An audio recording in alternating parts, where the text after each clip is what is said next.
father taught English as though it were a form of music. Today, we'll explore how these genres intertwine to create powerful stories. Every pause, a heartbeat, every word deliberate. But behind that calm, cultured voice, there was always something unspoken. Was he simply a man of letters or a man of secrets? The Collins name reaches back to the dawn of America, a family said to have sailed on the Mayflower. To new beginning. They carried with them a fierce sense of destiny and defiance. Generations later came George Collins, a restless dreamer who married Ella May, an Ashkenazi Jew from Chicago. They had a daughter, Audrey, and then George disappeared. 2 years later, he returned from Buenos Aires, remarrying the very woman he'd left. Together they had 2 more children, John and Georgia. A family born of departures and returns, as though secrecy itself was their inheritance. The story truly unfolds before I was born, in Tangier around 1959 or 60. My parents lived there briefly, in a city that was then a Cold War crossroads. A swirl of embassies, informants, and exiles. My father said it was for research. But Tangier was a listening post, where secrets passed between cigarettes and silence. By the time they left North Africa, Elaine was pregnant. Soon after, John moved alone to Miami, a city about to ignite with the tensions of Cuba and the Cold War.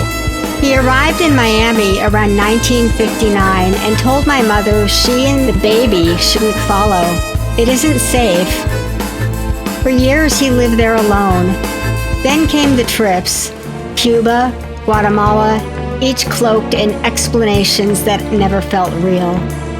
A friend in trouble, a conference, a promise to help. But who helps friends in war zones? Who vacations through revolutions? Every summer, the family returned to England, sometimes staying in cottages near Cheltenham in the Cotswolds, within sight of GCHQ, the British Spy Centre. But John went walking, alone, always alone. Officially, he was on holiday. He was no tourist. He moved through those quiet lanes like a man following orders only he could hear. In Berlin, he told my mother he was going for a stroll. Hours later, the radio reported a man had crossed into East Berlin. When he came home, she hit him with her handbag. He just smiled and said he was sorry. Crossing that border in 1969 wasn't just sightseeing, it was a signal, and whatever he delivered, he carried it to his grave. Then came France. He said Miami-Dade College was sending him to learn French at Aix-University. 2 years, all expenses paid. He was 40, fluent already.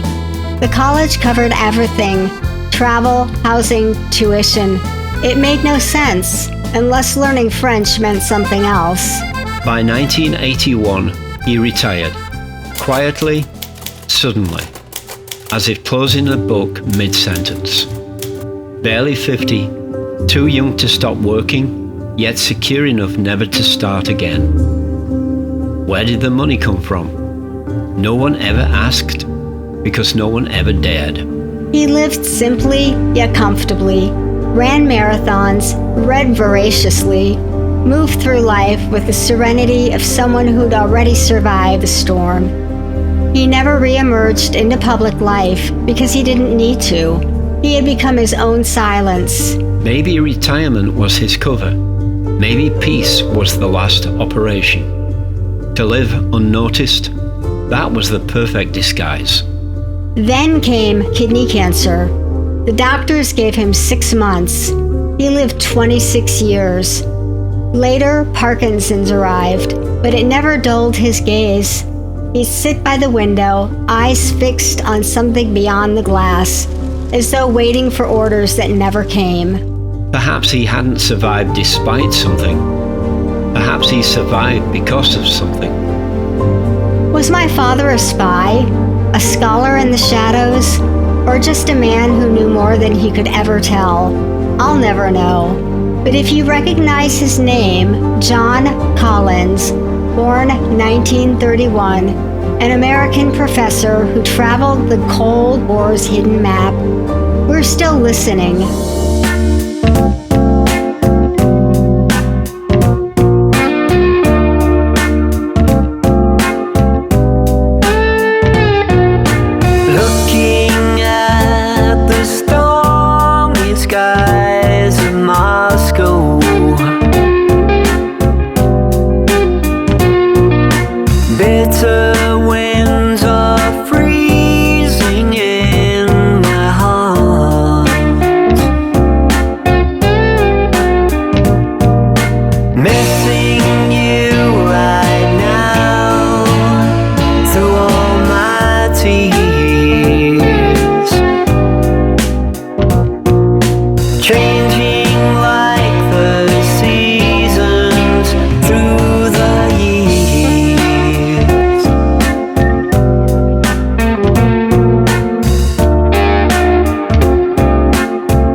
Looking